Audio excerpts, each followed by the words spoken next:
Hello everyone, कैसे हो आप सब। आशा करती हूँ आप सब स्वस्थ होगे, मज़े में होगे, मस्त होगे और विघ्नहर्ता सबकी दिक्कत परेशानियों को दूर करें। मैं जब ये कहती हूँ ना कि विघ्नहर्ता सबकी दिक्कत परेशानियों को दूर करें, तो मुझे लगता है भगवान वाकई में ही मेरी प्रार्थना किसी को लग जाए। तो ये मैं आपको मिल रही हूँ करीब 6 बज रहे हैं और मेरी जो मॉर्निंग है वो ऐसे ही शुरू होती है। झाड़ू लगाओ, गर्म पानी पियो और फिर मैं खाना बनाने लग जाती हूँ। मैंने आपको पहले भी बताया था कि मैं केवल रोटी पराठे ऊपर से बना के ले जाती हूँ। ये ऊपर वाला किचन है, तो मैं यहाँ से ये रोटियाँ बना कर के ले जाऊँगी। नीचे जा कर के फिर मैं टिफ़िन पैक करूँगी। सुबह की शुरुआत तो बहुत बहुत ज़्यादा बिज़ी होती है।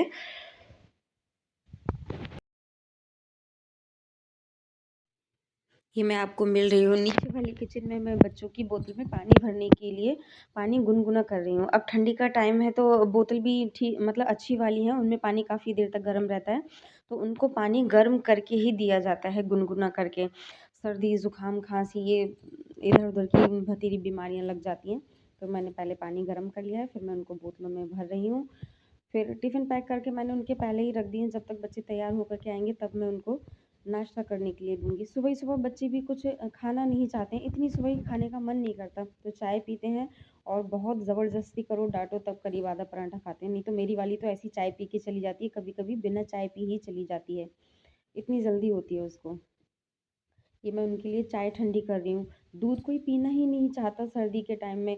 सब कहते हैं अदरक की चाय अच्छी लगती है और मैं भी दे ही देती हूँ सुबह में। मैंने कहा ठंड का मौसम है, अदरक की चाय है तो नुकसान नहीं करेगी ज़्यादा, तो इसलिए मैं चाय ठंडी कर रही हूँ।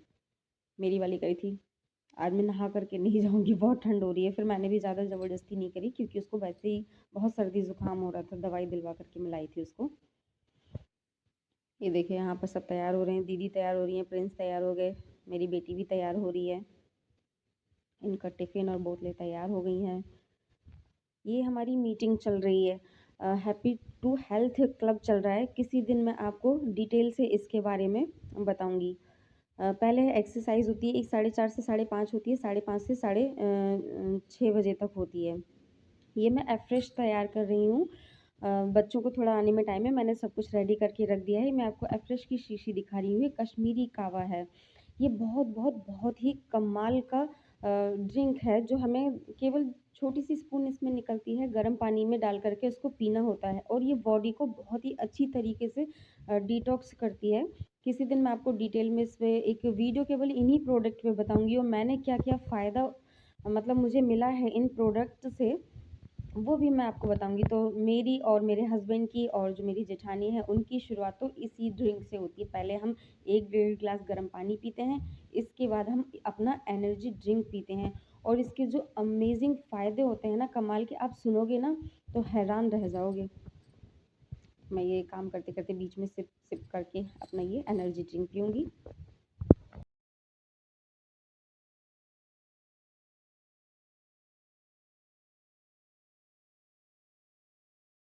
ये है मेरा। चलो एक जूता तो पहन लो, बाय। कैमरा लगे, कैमरा बाय।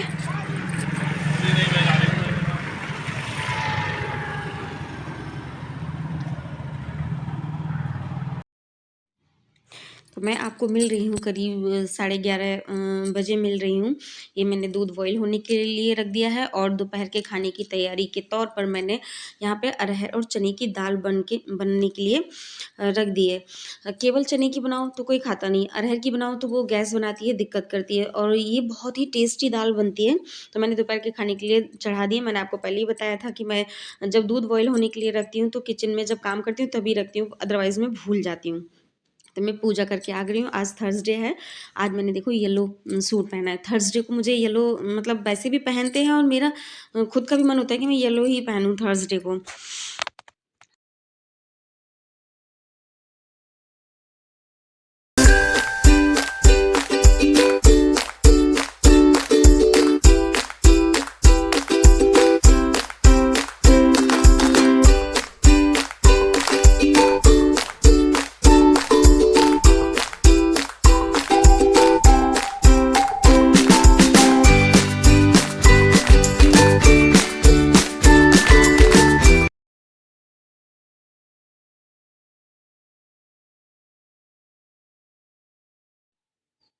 तो मैं आपको दिखा रही हूँ, ये दीदी ने धनिया डाला, इतना आधा किलो धनिया था। मैंने उनसे कहा दीदी खूब मतलब थोड़े ज़्यादा धनिया के आलू बना रहा हूँ, तो उन्होंने आधा किलो धनिया ही डाल दिया। जब मैं दाल में डालने के लिए देखने गई तो फ्रिज में धनिया था ही नहीं। मुझे बहुत ही ज़्यादा हंसी आ रही थी, मैंने कहा पूरा साग बना दिए तो उन्होंने।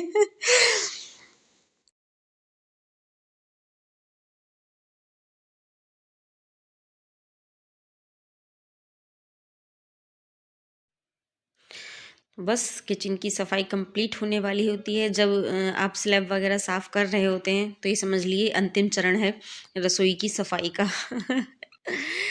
है कि नहीं? पूरे घर का काम एक तरफ और रसोई का काम एक तरफ होता है। मैंने पहले इधर की साइड को मतलब साफ़ कर दिया है, ताकि सारा सामान मतलब जो भी है इधर मैं रख सकूं।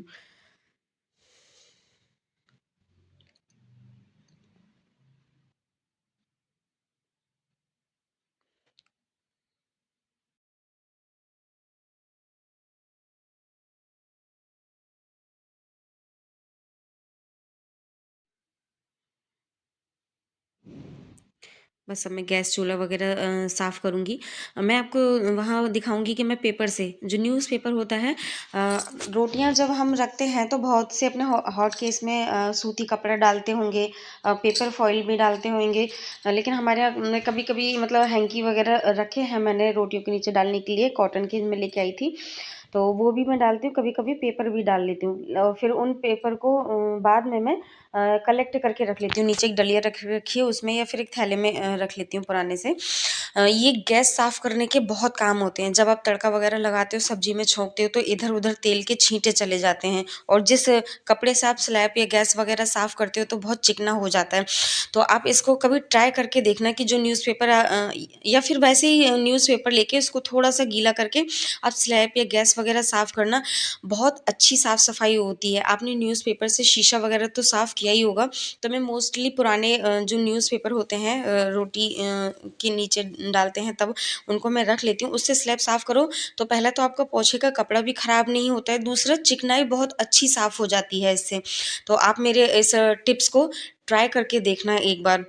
तो इससे पोछे का कपड़ा भी ज़्यादा चिकना नहीं होता और स्लैब भी अच्छे से साफ़ हो जाता है, और ये पेपर फिर से एक बार रीयूज़ होते हैं। एक तो जब हो जाते हैं जब हम इनमें गरमा-गरम रोटियाँ रखते हैं, और दूसरी बार जब जब हम स्लैब वगैरह साफ़ करते हैं। तो इससे हमारा पोछे का कपड़ा भी ज़्यादा चिकना नहीं होता है और रीयूज़ भी हो जाता है। इसके बाद इनको डस्टबिन में डाल दो। ये मेरी दाल पक कर के तैयार हो गई है।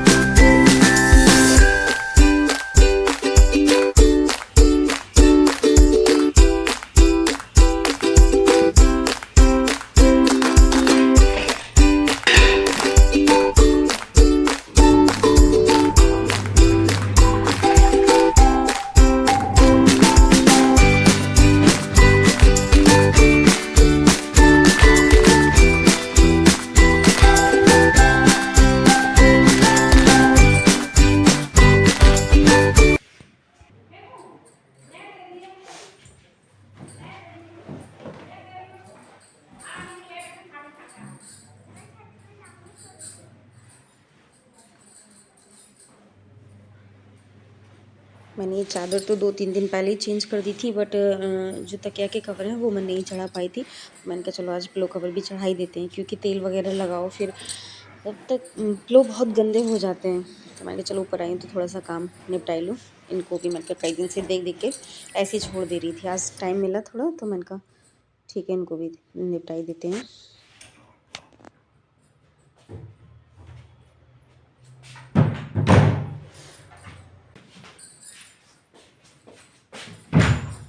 ये शर्ट थी, मैंने कहा इसमें बटन भी लगने का मुझे याद आ रहा था, तो मैंने इसमें बटन लगा कर भी टांग दिया। हमें तो पहनते समय याद आती है तो पहनने वाला भी गुस्सा करता है, फिर खुद भी पता नहीं कौन सा काम कर रहे हो, कितना बिजी हो।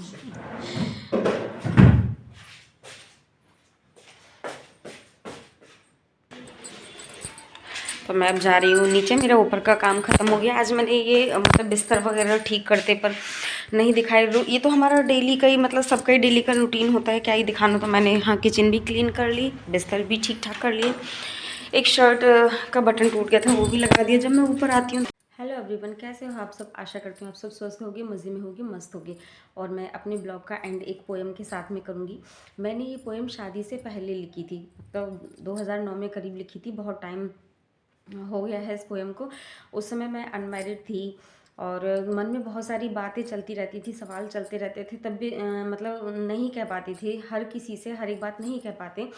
तो उस समय ऐसा लगता था कि ये जो पोएम है बिल्कुल मेरे ऊपर ही अप्लाई होती है। तब मैंने इसको उस पत्रिका से उतारा था। और आज शादी हो गई, 11 साल हो गए, बच्चे भी हैं, जॉइंट फैमिली में रहते हैं। इस पोएम को पढ़ो तो ऐसा लगता है कि आज भी हमारे ऊपर अप्लाई होती है। जब आप इस पोएम को सुनोगे, कुछ लेडीज़ जो अपने मन की बात ना हस्बैंड से कह पाती हैं, ना ही अपने पेरेंट्स से कह पाती हैं, तो उनको भी ऐसा लगेगा कि वाकई में ये पोएम हम पर भी अप्लाई होती है। क्योंकि मोस्टली लेडीज़ की सिचुएशन एक जैसी ही होती है। बहुत कम लेडीज़ ऐसी होती हैं जिनको हस्बैंड ऐसे मिलते हैं या फैमिली ऐसी मिलती है कि अपनी सारी बातें कह पाएँ। तो मैं पोएम पढ़ती हूँ। देखो कुछ इस प्रकार से है। एक एक शब्द को ध्यान से सुनना, मन में उतर जाएगी। जो दुख बांट सहज लेता वह कोई नहीं मिला, पर्वत से सागर तक खोजा कोई नहीं मिला। समय बदलता रहा, लोग भी समय बदलता रहा, लोग भी बदलते हुए लगे। त्यागशील मन को समझने वाला कोई न मिला। बातें करते रहे राह पर सभी व्यर्थ की, जो मेरी भी सुन लेता कोई न मिला। पतझड़ देखे हैं कितने, धैर्य नहीं खोया। मधु ऋतु का दिन आज तक मुझे कोई न मिला। नीरसता, उदासीनता, अकेलापन है, थोड़ी सी खुशी देने वाला कोई न मिला। तोड़ नहीं पाते हम रिश्तों के बंधन, हमारी जीवन में सच्चा कोई नहीं मिला। मन करता है दुनिया से मैं दूर चली जाऊं, लेकिन इसका समाधान भी कोई न मिला। घिसी पिटी जिंदगी कोई राह नहीं देती, प्रश्न है कहीं सम्यक उत्तर नहीं मिला। मिले साथी हजारों जो मन को समझता, ऐसा कोई न मिला। है ना, बार बार सुनना ऐसा ही लगेगा। इसमें एक लाइन है कि कौन सी है, तोड़ नहीं पाते हम रिश्तों के बंधन। कभी कभी ऐसा लगता है इतने परेशान हो गए, घर छोड़ के चले जाए। फिर ख्याल आता है बच्चों को कौन देखेगा।